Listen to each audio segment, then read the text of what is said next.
Hi, I'm Tim. Welcome to WatchYouWant.com. Thanks for logging on. Today, we're looking at an all-time great from an all-time great. This is the Patek Philippe Nautilus chronograph, reference 5980 1A-001. It's a mouthful, but it's a lot of watch, and it deserves it. Let's take a look at what makes this watch classical as a Nautilus, and then let's go into why the chronograph evolution of this watch is special in its own right. First and foremost, the Nautilus was created in 1976 at the peak of the quartz crisis, partly as Patek Philippe's response to eternal rival Audemars Piguet, which in 1972 doubled down on mechanical luxury watches by releasing the Royal Oak. Now, the Royal Oak, like the Nautilus, was special because it integrated stainless steel with a big price tag, and it also tapered and integrated the junction between the bracelet and the case. They were essentially designed and built as one unit so that they would be aesthetically consonant with each other. Now, while this wasn't unheard of, there were stainless steel Swiss watches before, and there were integrated bracelets before. It had never been done to this degree. Back then, your Rolex, your Omega, your Breitling, that was a watch priced in the low hundreds of dollars. You couldn't cross-shop with those with, say, a Corvette, like you could the Nautilus or the Audemars Piguet. So these were special watches that took sports watches and stainless steel watches to new echelons of the market, really created them out of nothing.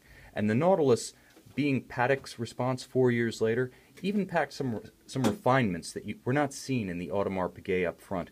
And one of the key facets of the Nautilus that really set it apart was the use of this bilateral symmetry, the wings on the side, flared out from the cases. You could see that there is a bit of a geometry to the bezel.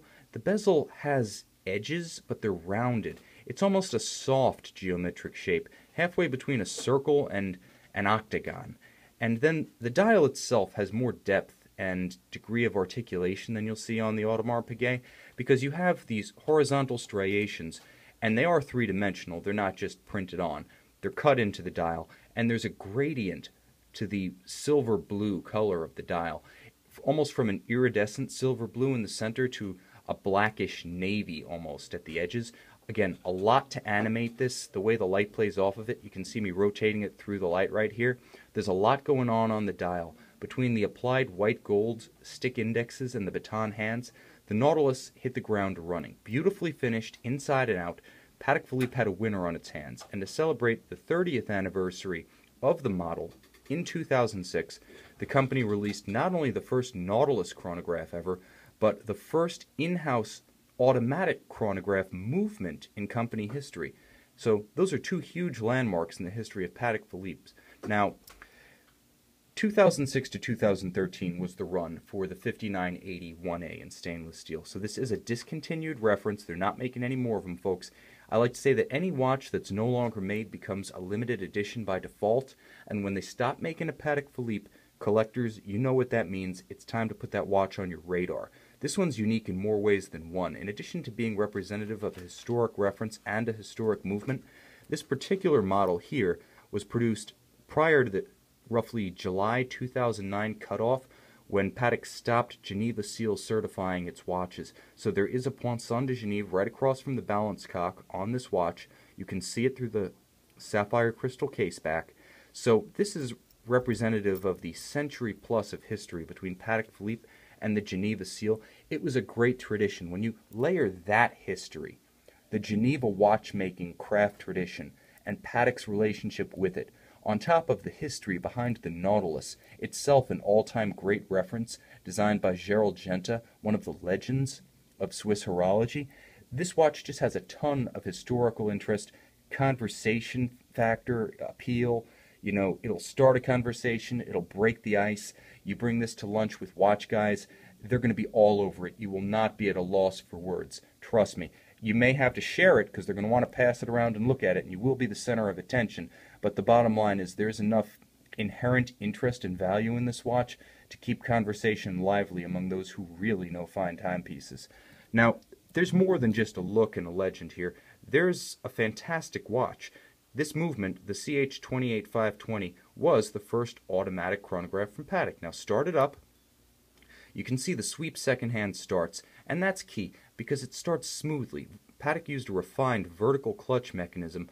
What that means basically is just that there's no play between the teeth of gears to mesh as the chronograph starts, so that play on a conventional chronograph with a horizontal clutch can result in the hand staggering or jumping, gaining seconds, losing seconds, and the same can be evident when you stop and reset those chronographs. Patek uses a vertical clutch. That's the modern standard, and you get it here. Column wheel actuation means that the start and the stop, the reset, it's all incredibly crisp, like a rifle bolt or a small, really high-quality ballpoint retractable pen from Mont Blanc. Just the best of the best. So the tactile quality is as high as the aesthetic quality, the finishing and the craft quality of the watch. Just a pleasure to use. Now, Patek does a great job of integrating the chronograph elements into the traditional Nautilus form. This watch is recognizable as a Nautilus from across the room, to those who know, naturally. But you can see that the bilateral symmetry of the original isn't really spoiled by the integration of the chronograph pushers. They're rounded off and they're tapered, and they sort of flow together visually with the traditional crown side case flank. Also, the dial is left largely unmarred. Instead of going with a tri-compacts arrangement with dial, dial, dial, as you'd see on something like a Rolex Daytona, Patek uses this monocounter at 6 o'clock. Now, this has overlapping hour and minute hands. With the chronograph center seconds right here, you get a very conventional looking Nautilus dial that's beautiful, legible, innovative, and yet all of the classic elements are preserved. You still have that beautiful blue gradient and the striations. Nothing is obscured to the point that the watch becomes something else. It's a Nautilus through and through. The case is beautiful to hold and beautiful to behold. On the wrist, it won't pull hair. It's supple, it's smooth, and it's really a marvel to feel. I'm just kind of fondling it right here because it's that nice. Now, the watch has a double deployant clasp with a little pivoting lock, so it's very secure on the wrist. At 40.5 millimeters, it also avoids the gigantism, I guess you could say, that afflicts a lot of watches that make the jump to chronograph status from time-only status. So Patek did a nice job of packaging this as a whole. Now, this Patek Philippe reference 5980 1A-001 Nautilus chronograph is available from watchyouwant.com with full box and papers. Everything, every accessory, every document of provenance that you would expect to receive from a Patek Philippe authorized dealer is here. Check this out on our website, watchyouwant.com. Along with our entire selection of luxury pre-owned watches, we're confident that you will find the watch you want.